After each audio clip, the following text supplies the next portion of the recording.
Salam kenal semuanya, kami dari kelompok Pucuk Merah dari kampus Mikroscale IFB Sore Teknik Informatika.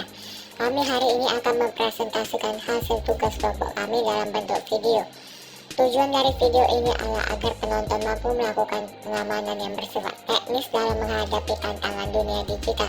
Maka dari itu tema atau judul yang diambil dalam kelompok kami adalah Cyber Security.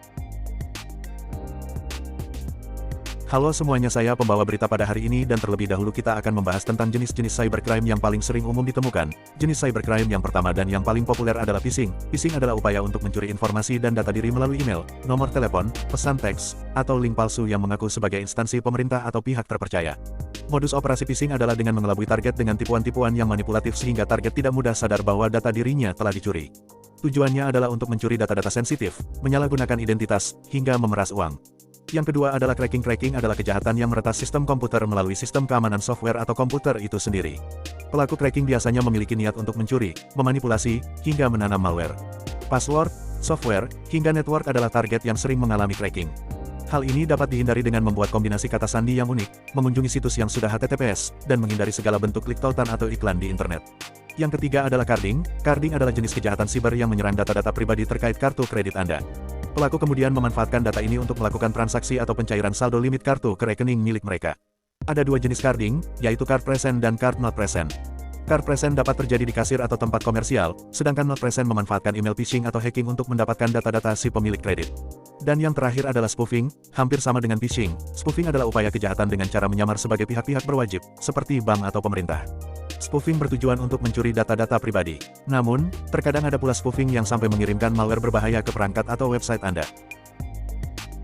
Nah, selanjutnya kita akan membahas kerugian dan dampak yang dapat disebabkan oleh cybercrime. Kerugian yang pertama yaitu kerugian finansial, di mana cybercrime bisa menyebabkan kerugian finansial yang besar pada korban. Kejahatan seperti penipuan online, peretasan, dan skimming bisa membuat korban kehilangan uang atau aset lainnya. Hal ini bisa sangat merusak keuangan korban dan membuatnya kesulitan untuk memulihkan kerugian tersebut. Dampak yang kedua adalah pencurian identitas, yang dapat menyebabkan kerusakan reputasi. Penyebaran informasi palsu bisa mempengaruhi persepsi publik terhadap korban dan membuatnya kehilangan kepercayaan dan reputasi yang sudah dibangun selama bertahun-tahun. Yang ketiga adalah masalah psikologis dan emosional. Korban cyberbullying, pornografi anak, atau pencurian identitas bisa mengalami masalah psikologis dan emosional yang serius. Misalnya, korban bisa mengalami depresi, kecemasan, atau trauma yang berkepanjangan. Dampak psikologis dan emosional dari cybercrime bisa mempengaruhi kesejahteraan korban dalam jangka panjang dan membutuhkan perawatan khusus. Selanjutnya, setelah mengetahui tentang beberapa tindakan cybercrime yang paling umum terjadi di masyarakat, kita akan membahas tindakan pencegahan yang dapat kita ambil untuk menanggulangi tindak kejahatan dunia cyber. Yang pertama adalah mengubah kata sandi. Ada banyak cara yang bisa dilakukan oleh pelaku cybercrime untuk membobol kata sandi.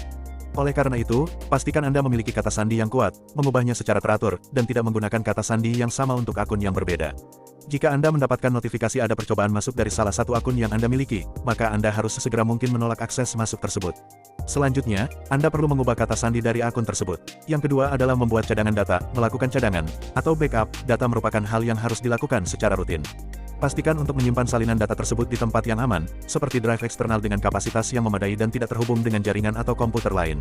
Pasalnya, jika Anda terkena serangan cybercrime seperti ransomware, maka data yang disimpan di dalam cloud sekalipun bisa terenkripsi oleh pelaku.